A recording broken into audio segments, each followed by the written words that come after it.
Let's learn the bosses for Season 4 of Dragonflight in Algeth'ar Academy, starting off with Vexamus.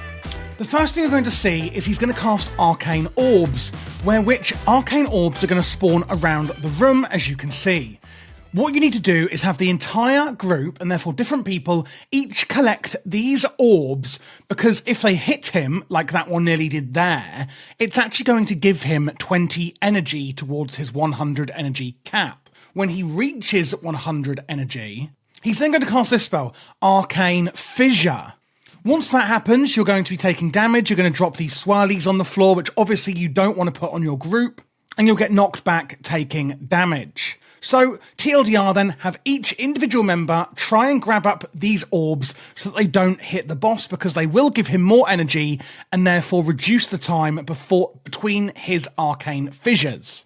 Each orb you do take is going to put a debuff on you called Oversurge that is going to mean you take 100% more damage. What you could do is have one person who has magic immunity to soak all of them, however. This is a viable strategy. He's also going to cast Arcane Expulsion, as you can see here. He's charging it out in a cone. As the tank, this is the frontal you need to deal with, as you've just seen here, and you want to aim this, of course, away from your party. He's also going to cast a spell here called Mana Bombs, going on random people, as you can see here. You're going to want to take this out of the group. For the healer, this is going to need a lot of healing. It's a damage over time that's going to be affected on this person, so you're going to need to do some spot healing there. As a healer, you can also dispel the debuff that people get from soaking the orbs, making this, again, easier for different people or the same person to do multiple orbs if needed. When the mana bombs explode, you're going to get this purple area on the floor. That's why you want to take these mana bombs out of the group and, of course, avoid the pools on the ground at all costs, as this will deal damage when you stand in them. And that is pretty much it. You want to soak up the orbs, remembering that you're actually going to get a debuff, and this can be dispelled by the healer. For the tank, make sure you're facing the frontal outwards, and again, try and get all the orbs, otherwise they're going to actually speed up his ultimate attack here, and therefore causing a lot more difficulty for your healers. Now moving on to Crawth, this is the bird boss, and as you're going to see here, one of my allies is picking up one of these little balls. There's one here, and one here. And this is how we start the fight. You actually go into this yellow circle and press the extra action button, throwing the ball through the hoop here. You don't have to aim it. It will do it automatically for you. And at the top of your screen here, you can see there's the rushing winds and searing blaze. And there's blaze on the right, winds on the left. This play ball activity is going to activate at 75% health and 45% health. We want to score 3 points into a goal to remove a stacking debuff that we're going to get on us. And that's from this here, Deafening Screech. Move away when he does it. It's then going to do AoE damage and put a sonic vulnerability debuff on you. Again, to actually remove this debuff is what we're going to do with the balls. So you throw 3 balls into the goals, and then that's actually going to remove that sonic vulnerability for you. Again, it happens at 75 and 45% health. As a healer, make sure you're topping people up before the Deafening Screech comes in, as it is a heavy raid-wide damage debuff. When you get 3 points into the fire one, it's going to make a firestorm happen in the room, dodge all of the red swirlies, and the wind one is going to give you some pushback and make some tornadoes appear. Of course, dodging these as appropriate as well. For the tank then, there's 2 things we need to do. One is this savage peck here. You cannot interrupt it, and you cannot dodge or parry it, so you do need to use a defensive here. Healers, make sure you're aware of this as well. It's a damage over time, of course, going onto the tank. There's also Overpowering Gust here. Of course, face this away from the group if you are the tank as well. Do be aware that when he does the AoE Deafening Screech, this will also interrupt you, so make sure that you don't get silenced by this. But apart from that, that's really it. So for the tank, make sure you're pulling the frontal away from the group.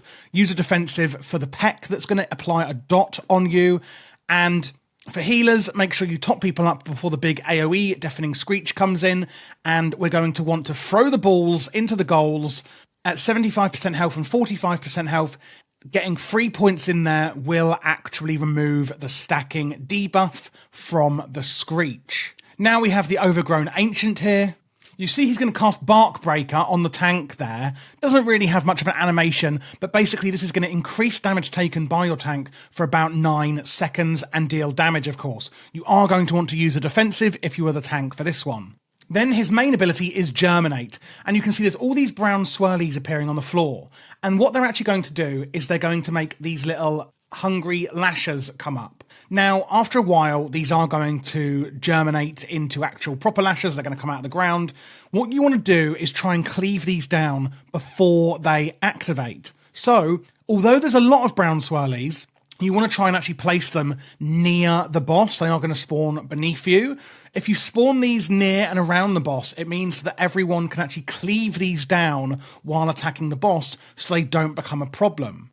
If they do activate, again, try and group them up and cleave them down. They are actually going to apply a debuff to you called Lasher Toxin, which can be dispelled by poison. So be aware of that if you're the healer. You can see here he's actually casting Healing Touch. This must be interrupted at all costs, as very obviously it's actually going to heal the boss.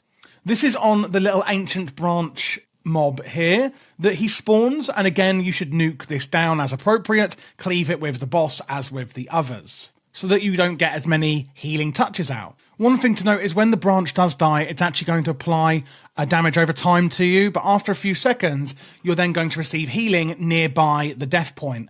Therefore, when killing that mob, you should all be stacked up near the boss. TLDR, basically, on this fight, just everyone try and stack up near the boss, and you're going to make your healer and everyone else's time a lot easier. If you're wondering when the lashers are going to come alive, it's actually when the Overgrown Ancient reaches the 100 energy here, and it's called Burst Forth. That is the spell he's going to be using to actually activate them. And you know when this is going to happen because he'll reach 100 energy. When they do burst out of the ground, it is also actually going to do AoE-wide damage to you, so be aware of this. So basically, drop all the lashers in the boss's area so they can be cleaved down. When he reaches 100 energy, they're all going to pop out of the ground, doing raid-wide AoE damage. Again, try and cleave these down. Remember, they're going to put a poison dot on players when they attack. Healers try and dispel this as possible. When the big ad comes out, which is the old druid form one, cleave this down near the boss as quickly as possible and interrupt its healing touch. When it dies, it's going to make the boss do a AoE-wide damage, splinters coming out, but then will heal everyone nearby, and therefore, again, stack near the boss. Apart from that, be aware of the branch breaker, or bark breaker, and that's the dot that is going to go onto the tank, increasing damage taken for 9 seconds. Make sure you use a defensive for this one. So, lastly, it's Echo of Doragosa. As you can see here, she's got an energy bar as well. When this reaches 100, she's going to do a cone attack called Astral Breath. And you can see that being cast here. Now, if you actually get hit by this and her other abilities, you're going to actually gain a stack called Overwhelming Power, increasing your damage done. Once it then actually hits 3 applications, you're going to spawn an Arcane Rift, as you can see here, and that will remove your stacks. That's then going to spawn periodically uncontrolled energy, making the fight more difficult. Avoid these orbs that are coming out of the boss, as you can see here, and there's their energy coming out, avoiding again the pool on the ground. And she's also going to do Power Vacuum, as you can see here, sucking everyone in and then throwing you out. You want to run out of this Power Vacuum because obviously it's going to do a lot of damage if you stand in it. So pretty much avoid the breath, don't stand in the puddles, etc. And you are going to be getting a stacking buff that is going to cause a rift to spawn. And here as well, watch out for Energy Bomb. You can see this is going to cause a rift on the ground, as you can see there. So basically, to stand out of everything you get, any damage you do take is going to apply a buff that actually stacks how much energy you do. And at 3 stacks, you are going to leave a rift on the ground, and then that's going to do more damage, but also removing your damage stacking buff. She'll also cast arcane missiles on a random person doing damage. As a healer, you need to be aware of this, of course. And as a tank, try and keep the boss away from all the other abilities, so the rifts, etc. that spawn, because when those orbs come out of it, you obviously don't want your group to be right in melee where they're landing and therefore getting hit by them unnecessarily. But that is pretty much it for Algeth'ar Academy. If you did enjoy this video, let me know in the comments, etc. And if you're looking for other dungeon guides, I have a playlist here. I do also have all class guides for PvE and PvP for Season 4, so if you need those, make sure to check out my channel as well. If you like my UI or need any extra help, etc., you can join my Patreon to also support the channel. And if you want any other help from the community, we have a fantastic group of players in the Discord, all playing dungeons and helping each other learn, etc., especially for beginners if you are one.